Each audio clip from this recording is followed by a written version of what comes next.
Hello friends, सभी को नमस्कार और सभी का स्वागत है हमारे चैनल पर। फ्रेंड्स, पृथ्वी की गतियाँ एवं उनके प्रभाव हम देखेंगे। आज रीट वैकेंसी में सीधा सीधा ये टॉपिक दिया हुआ है और जितनी भी वैकेंसी है अगर उसमें ये टॉपिक दिया हुआ है पृथ्वी की गतियाँ एवं उनके प्रभाव, तो यहाँ से 1 या 2 क्वेश्चन आने की पूरी संभावना होती है। एनसीईआरटी के आधार पर और मानचित्र आधारित ये वीडियो रहने वाला है। अगर किसी भी वैकेंसी में ये टॉपिक है तो 1 या 2 नंबर आपका पक्का हो जाएगा। संपूर्ण जानकारी हम आपको बताएंगे, एक एक जानकारी लेकर आया हूँ। जो भी दोस्त अगर नया है तो हमारे चैनल से जुड़ सकता है। तो चलो देखते हैं फ्रेंड्स, पृथ्वी की गतियाँ एवं उनके प्रभाव।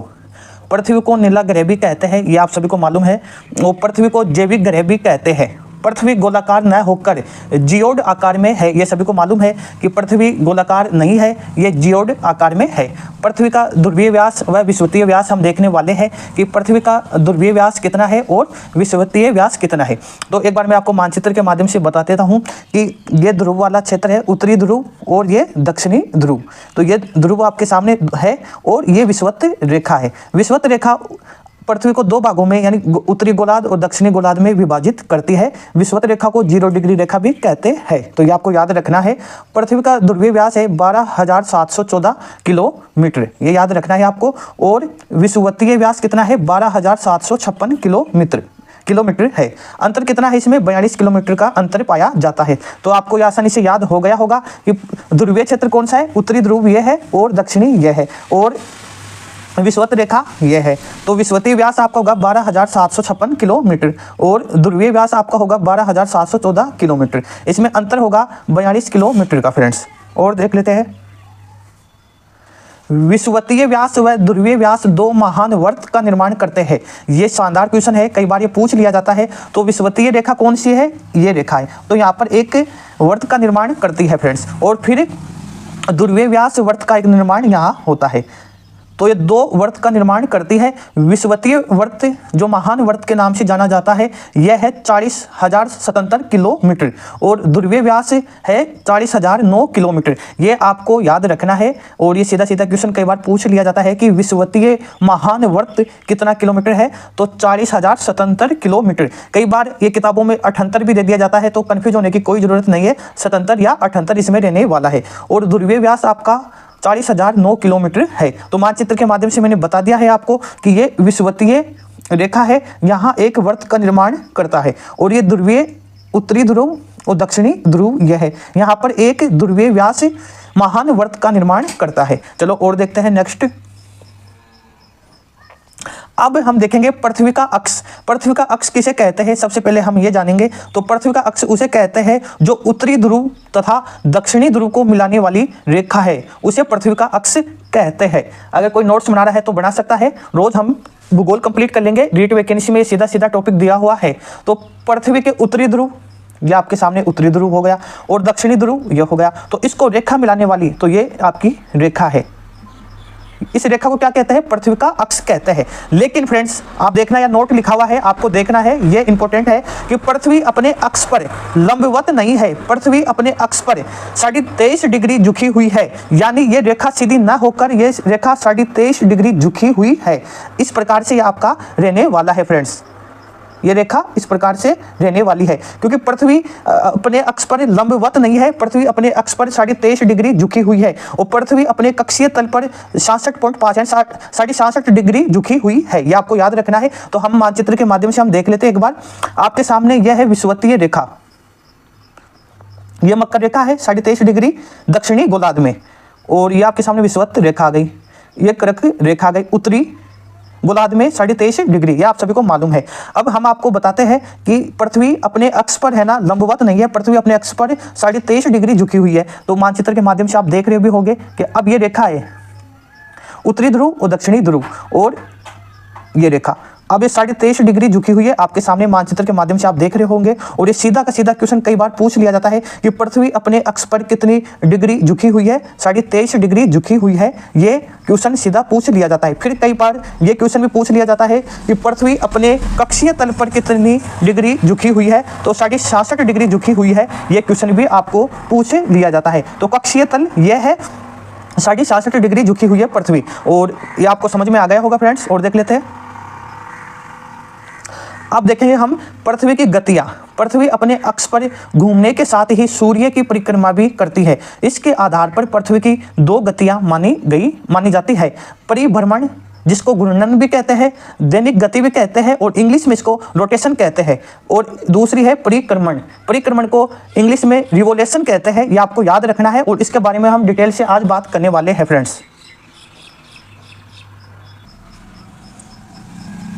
तो ये दो प्रकार से परिभ्रमण और परिक्रमण में आपको कंफ्यूज नहीं होना, और कंफ्यूज में होने भी नहीं दूंगा, क्योंकि मानचित्र के माध्यम से हम देख रहे हैं। अब आपको मालूम होगा कि पृथ्वी पश्चिम से पूर्व की ओर घूर्णन करती है, यानी रोटेशन करती है, घूर्णन या परिभ्रमण, ये आपको याद रखना है। सर्वाधिक घूर्णन गति पृथ्वी भूमध्य रेखा पर 1600 किलोमीटर प्रति घंटा ये करती है, यानी कहाँ पर? भूमध्य रेखा पर। और ध्रुव पर गति शून्य हो जाती है पृथ्वी की। तो कई बार क्वेश्चन पूछ लिया जाता है कि पृथ्वी की सर्वाधिक घूर्णन गति कहाँ पाई जाती है? तो भूमध्य रेखा पर। एक बार हम आपको मानचित्र के माध्यम से भी बता देते हैं कि जैसे ये आपकी पृथ्वी आपके सामने, और ये रेखा हमने, एक मिनट, ये रेखा हमने खींच दी है, इसको बोलते हैं 0 डिग्री या भूमध्य रेखा।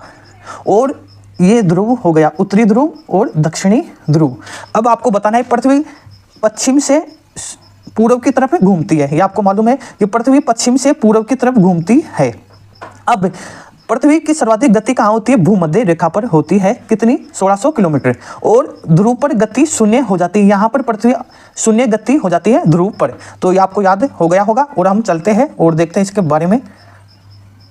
अब हम देखेंगे रोटेशन के बारे में, यानी परिभ्रमण गति में क्या क्या होता है। जैसे दिन और रात की घटना, ये घूर्णन गति के कारण होता है। ये आप सभी को मालूम है। मानचित्र भी मैंने शानदार तरीके से लेकर आया हूँ, और मैं आपको बताऊंगा कि इसमें जब दिन और रात की घटना किस प्रकार से होती है। पृथ्वी की घूर्णन गति के कारण पृथ्वी का प्रत्येक भाग बारी बारी से सूर्य के समक्ष आता है। इस कारण सूर्य के सम्मुख वाले भाग पर दिन तथा विपरीत भाग पर रात होती है। आपको मालूम है कि पृथ्वी है और पृथ्वी सूर्य के चक्कर काटती है। ठीक है फ्रेंड्स, अब आपको ये याद रखना है। इसमें याद करने वाली तो ऐसी कोई भी चीज़ नहीं है, लेकिन फिर भी अगर आपको ये समझना है तो जैसे पृथ्वी को हमने दो भागों में विभाजित कर दिया। अब इसके जो सम्मुख वाला भाग है, इस पर अगर सूर्य की किरणें पड़ती है तो इसको सम्मुख वाले दिन हो जाता है, और इसके विपरीत वाला भाग है वहां पर रात हो जाती है। जैसे इस चित्र में भी आपको मालूम होगा फ्रेंड्स, आपने देख रखा है, ये पृथ्वी समझ लो इस चित्र में आप। ठीक है, तो फ्रेंड्स आपको इतना ही याद रखना है इसमें कि पृथ्वी जैसे जैसे अपनी दूरी करती है, बारी बारी से सूर्य के समक्ष आता है इसका जो भी क्षेत्र, तो वहाँ सूर्य के समक्ष आने वाला सम्मुख क्षेत्र तो दिन, और उसके विपरीत वाला भाग रात में कन्वर्ट होता है। आप सभी को मालूम है। और चलो नेक्स्ट देखते हैं। तो सबसे पहले आपको याद रखना है कि रोटेशन में जो पहली घटना होती है दिन रात की घटना, ये आपको याद रखनी है। अब देखेंगे रोटेशन में दूसरी घटना होने वाली अपकेंद्रीय बल उत्पन्न होना। पृथ्वी के घूर्णन से अपकेंद्रीय बल उत्पन्न होता है। सर्वाधिक अपकेंद्रीय बल भूमध्य रेखा पर होता है, और अपकेंद्रीय बल न्यूनतम कहाँ होता है? ध्रुवों पर होता है। ये आपकी पृथ्वी है और ये भूमध्य रेखा है। यहाँ पर सर्वाधिक अपकेंद्रीय बल होता है और ध्रुवों पर न्यूनतम बल होता है। नोट आपके सामने लिखा हुआ है, सर्वाधिक गुरुत्वाकर्षण ध्रुवों पर अधिक होता है और गुरुत्वाकर्षण बल भूमध्य रेखा पर न्यूनतम होता है। आपको बस इतना ही याद इसमें रखना है कि अपकेंद्रीय बल उत्पन्न कहाँ होता है? भूमध्य रेखा पर उत्पन्न होता है, और सर्वाधिक भी भूमध्य पर ही होता है, और ध्रुवों पर यह न्यूनतम पाया जाता है। लेकिन इसमें जो गुरुत्वाकर्षण बल है यह ध्रुवों पर अधिक पाया जाता है और भूमध्य रेखा पर न्यूनतम पाया जाता है। नेक्स्ट देख लेते हैं। दैनिक ज्वार भाटा की प्राप्ति, यह भी परिभ्रमण गति के कारण या रोटेशन के कारण उत्पन्न होता है। अब ये सूर्य है आपके सामने, और यहाँ चंद्रमा आप समझ लो। चलो इसको चंद्रमा एक बार मान लेते हैं हम। अब चंद्रमा है, चंद्रमा के आकर्षण शक्ति से ज्वार आ जाता है, यानी जैसे ही चंद्रमा की जो शक्ति है पृथ्वी पर आकर्षण से पृथ्वी का जो सम्मुख वाला भाग है यहाँ पर ज्वार उत्पन्न हो जाता है। और अपकेंद्रीय बल के कारण पृथ्वी के अपकेंद्रीय बल के कारण पृथ्वी के सम्मुख और विमुख दोनों भागों पर ज्वार उत्पन्न हो जाता है, और यहाँ पर आपका भाटा उत्पन्न होता है। तो ये आपको याद रखना है। एक बार मैं यहाँ पर एक बार चित्र के माध्यम से आपको समझा देता हूँ। ये आपका चंद्रमा है, ये समझ लो, मून है ये आपका। ठीक है, अब इसकी जैसे आकर्षण शक्ति पृथ्वी पर पड़ती है तो ये सम्मुख वाला भाग पर क्या आता है? ज्वार उत्पन्न होता है, और इसके विमुख वाले भाग पर, क्योंकि पृथ्वी का अपकेंद्रीय बल के कारण इसके विमुख भाग पर भी ज्वार भाटा उत्पन्न होता है। तो दोनों तरफ इसके ज्वार आ गया और यहाँ पर इसका भाटा उत्पन्न होता है। और इस टॉपिक को हम ज़्यादा क्लियर ज्वार भाटा वाले टॉपिक में भी करेंगे, इसलिए आपको मात्र इसमें यही याद रखना है अब देखेंगे रोटेशन से पवनों एवं समुद्री धाराओं की उत्पत्ति भी होती है। कई बार आपको ये क्वेश्चन दे दिया जाता है कि रोटेशन के कारण कौन सी गति नहीं होती, और ये आपको याद रखना है कि समुद्री धाराओं की उत्पत्ति भी रोटेशन के कारण यानी परिभ्रमण के कारण ही होती है। आपके सामने ये पृथ्वी है और पृथ्वी पश्चिम से पूर्व की दिशा में घूर्णन करती है, सभी को मालूम है। और तब स्थलीय भाग भी पृथ्वी के साथ घूर्णन करता है, ये आप सभी को मालूम है कि जो स्थलीय भाग है यह भी पृथ्वी के साथ घूर्णन करेगा। लेकिन जो समुद्री धाराएं होगी वो विपरीत भाग में गति करेगी। अगर ये जैसे पश्चिम से पूर्व की तरफ पृथ्वी गति कर रही है, आपको मालूम है, तो हमारा जो स्थलीय भाग है वो भी पृथ्वी के साथ गति करेगा। लेकिन जो जल है, जो समुद्री धारा है, वो विपरीत भाग में गति करेगी। इस कारण धाराओं की उत्पत्ति होती है। ठीक है, ये भी आपको आसानी से समझ में आ गया होगा। अब देखेंगे हम पृथ्वी की परिक्रमण गति। पृथ्वी का सूर्य के चारों ओर परिक्रमण करना, यह परिक्रमण काल 365 दिन में और 5 घंटे 46 सेकंड में होता है। पृथ्वी की परिक्रमण गति 29.6 किलोमीटर प्रति सेकंड होती है। पृथ्वी की परिक्रमण गति 29.6 किलोमीटर प्रति सेकंड होती है फ्रेंड्स, ये आपको याद रखना है, कई बार ये पूछ लिया जाता है। अब परिक्रमण के द्वारा जो घटना होती है हम उसको देखेंगे। पृथ्वी की परिक्रमण गति के प्रभाव से होने वाले जैसे उपसौर और अपसौर की घटना, पेरीहीलियन और एपीहीलियन। उपसौर को इंग्लिश में पेरीहीलियन कहते हैं और अपसौर को एपीहीलियन कहते हैं। आसानी से मैं आपको ये बता दूंगा ये क्या होता है। इसका यही है कि अपसौर और उपसौर की घटना कब होती है, पृथ्वी की स्थिति सूर्य से, बस इतना याद आपको रखना है कि पृथ्वी की स्थिति सूर्य से कितने किलोमीटर है। जैसे अपसौर हम देखेंगे, एपीहीलियन देखेंगे, पृथ्वी व सूर्य की अधिकतम दूरी अपसौर कहलाती है। बस आपको यही याद रखना है फ्रेंड्स कि पृथ्वी व सूर्य की अधिकतम दूरी किसे कहते हैं, एपीहीलियन यानी अपसौर को कहते हैं। और ये घटना कब घटित होती है, 4 जुलाई को। कई बार ये सीधा का सीधा क्वेश्चन आ जाता है कि अपसौर की घटना कब घटित होती है, 4 जुलाई को। उपसौर की घटना देख लेते हैं।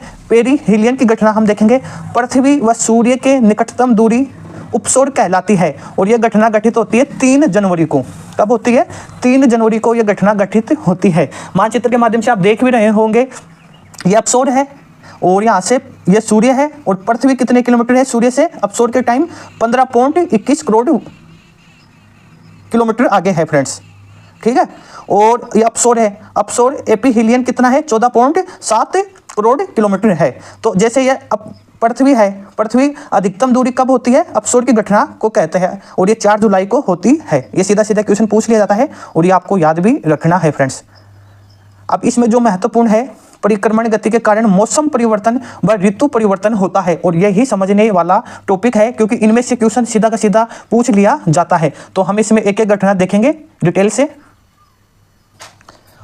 तो फ्रेंड्स अब देखने वाले हैं हम कि मौसम परिवर्तन 4 भागों में बांटा गया है, बसंत में, शरद में, शीत और ग्रीष्म ऋतु में। अब हम इसमें देखेंगे 22 दिसंबर को जो होने वाली घटना है उसको हम देखने वाले हैं। सूर्य यहाँ पर आपके सामने है, सूर्य की सीधी किरण कहाँ पड़ती है, मकर रेखा पर। अब एक बार मैं आपको सीधा सीधा बता देता हूँ, ये मकर रेखा है आपकी, ये भूमध्य रेखा है, ये कर्क रेखा है और उत्तर से दक्षिण वाली ये रेखा मिलाने वाली है। तो 22 दिसंबर को क्या होता है कि सूर्य की जो किरणें हैं वो सीधी मकर रेखा पर पड़ती है। सूर्य की सीधी किरणें मकर रेखा पर पड़ने से क्या होता है इसमें कि मकर रेखा पर सूर्य की सीधी किरणें पड़ने से दक्षिणी गोलार्ध में गर्मी सर्वाधिक होती है। तो ये आपको भी मालूम है कि जहां पर सूर्य की सीधी किरण पड़ेगी वहां पर गर्मी पड़ेगी, ये तो आपको सभी को मालूम है। और उत्तरी गोलार्ध में क्या होगा, अब आपको मालूम है कि मकर रेखा पर अगर सीधा सूर्य की किरणें पड़ती है तो उत्तरी गोलार्ध में होगा सर्दी ज्यादा पड़ेगी। तो उत्तरी गोलार्ध में क्या होगा, सर्दी ज्यादा पड़ेगी, तो ये आपको मालूम है। और 22 दिसंबर को शीत ऋतु भी कहते हैं, 22 दिसंबर को शीत ऋतु भी कहते हैं। और उत्तर में दिन छोटे और दक्षिण में दिन बड़े होंगे, ये आपको याद रखना है कि अब जैसे सूर्य की किरणें हैं और मकर रेखा पर पड़ती है तो दिन क्या होंगे, बड़े होंगे। सूर्य की किरण सीधी पड़ने से गर्मी होगी और गर्मी वाले दिन बड़े भी होते हैं, आप सभी को मालूम है। और जहाँ पर सर्दी होती है वहाँ दिन छोटे होते हैं और रात बड़ी होती है। तो ये 22 दिसंबर की घटना है। और एक बार मैं आपको और बता देता हूँ, सूर्य की सीधी किरणें मकर रेखा पर पड़ती है और मकर रेखा पर पड़ने के कारण दक्षिणी गोलार्ध में गर्मी सर्वाधिक पड़ेगी, उत्तरी गोलार्ध में सर्दी ज्यादा पड़ेगी। 22 दिसंबर को शीत ऋतु भी कहते हैं 22 दिसंबर को। और उत्तर में दिन छोटे होंगे यानी उत्तरी गोलार्ध में, और दक्षिणी गोलार्ध में दिन बड़े होंगे, ये आपको मालूम है फ्रेंड्स। अब देख लेते हैं हम 21 जून, यहां पर देखेंगे। अब सूर्य की किरण है, दिसंबर से जून में आ गए, यानी 6 महीने का गैप आ गया आपके सामने। अब सूर्य की किरणें सीधी पड़ेगी कहाँ? कर्क रेखा पर। 21 जून को कर्क रेखा पर सूर्य की सीधी किरणें पड़ेगी और 22 दिसंबर को क्या है? सूर्य की सीधी किरणें पड़ेगी मकर रेखा पर। यानी अब उल्टा हो जाएगा। उल्टा इस प्रकार हो जाएगा, देख लेते हैं एक बार कि सूर्य की सीधी किरणें कर्क रेखा पर पड़ती है, उत्तरी गोलार्ध में गर्मी पड़ेगी। अब मालूम है आपको, अगर सूर्य की किरणें सर्वाधिक कहाँ? कर्क रेखा पर पड़ेगी और कर्क रेखा पर पड़ने से वहां पर गर्मी होगी और दक्षिणी गोलार्ध में फिर क्या होगी? सर्दी पड़ेगी। ये तो आपको मालूम है। उत्तरी गोलार्ध में दिन बड़े हो जाएंगे, दक्षिणी गोलार्ध में रात छोटी हो जाएगी। तो ये आपको याद रखना है। और 21 जून को ग्रीष्म अयनांत भी कहते हैं। 21 जून को ग्रीष्म अयनांत भी कहते हैं। ये भी कई बार ये क्वेश्चन पूछ लिया जाता है, ये आपको याद रखना होगा फ्रेंड्स। अब देखेंगे 21 मार्च को, और ये क्वेश्चन भी आया था हमारी जो रीट की जो एग्जाम हुई थी, प्री एग्जाम, उसमें ये क्वेश्चन आया था। इस दिन सूर्य की किरणें सीधे भूमध्य रेखा पर पड़ती है। अब देख लीजिए 22 दिसंबर को क्या हुआ? मकर रेखा पर सीधी किरण पड़ी। फिर 21 जून को क्या हुआ? कर्क रेखा पर सीधी किरण पड़ी। अब 21 मार्च को भूमध्य रेखा पर सीधी किरण पड़ेगी और इधर क्या होगा? 23 सितंबर को भूमध्य रेखा पर सीधी किरण सूर्य की पड़ेगी। तो बस इसमें कुछ याद करने वाला इसमें कुछ है तो नहीं, मैं आपको बता देता हूं। इस दिन सूर्य की किरणें सीधे भूमध्य रेखा पर पड़ती है, इस कारण इस स्थिति को दिन और रात की स्थिति अवधि बराबर हो जाती है। भूमध्य रेखा पर सीधी किरण पड़ने से इस दिन और रात की अवधि समान हो जाती है। कब दिन और रात की अवधि समान होती है? 21 मार्च और 23 सितंबर को दिन और रात की अवधि बराबर होती है। ये क्वेश्चन सीधा का सीधा पूछ लिया जाता है कथन निष्कर्ष वाले में, तो ये आपको याद रखना है। और 21 मार्च को बसंत विषुव भी कहते हैं। ये क्वेश्चन आया हुआ क्वेश्चन है, प्री रीट में क्वेश्चन पूछा गया था कि बसंत विषुव कब बनता है? 21 मार्च को। 23 सितंबर को भी यही होने वाला है, सूर्य की सीधी किरण पड़ेगी भूमध्य रेखा पर और दिन रात की अवधि समान होगी। तो बस ये क्वेश्चन भी आपका है। तो मानचित्र के माध्यम से हमने आपको शानदार तरीके से ये समझाया है और मुझे विश्वास है कि आपको यह समझ में भी आ गया होगा फ्रेंड्स। अब कुछ ये पॉइंट है और आपको सीधा सीधा ये याद रखना है। देशांतर रेखाओं का निर्धारण घूर्णन गति करती है, रोटेशन जो इंग्लिश में कहते हैं। समय का निर्धारण भी घूर्णन गति करती है। अक्षांश रेखाओं का निर्धारण परिक्रमण गति करती है। सौर दिवस में 24 घंटे होते हैं और नक्षत्र दिवस में 23 घंटे 56 मिनट 4 सेकंड होती है फ्रेंड्स। तो ये आपको याद रखना है। और इसका अंतर कितना होता है? 3 मिनट 56 सेकंड का अंतर पूछ लिया जाता है। 3 मिनट और 56 सेकंड का अंतर पाया जाता है। वीडियो कैसा लगा कमेंट बॉक्स में जरूर बताना। सभी का धन्यवाद। जय हिंद, वंदे मातरम फ्रेंड्स।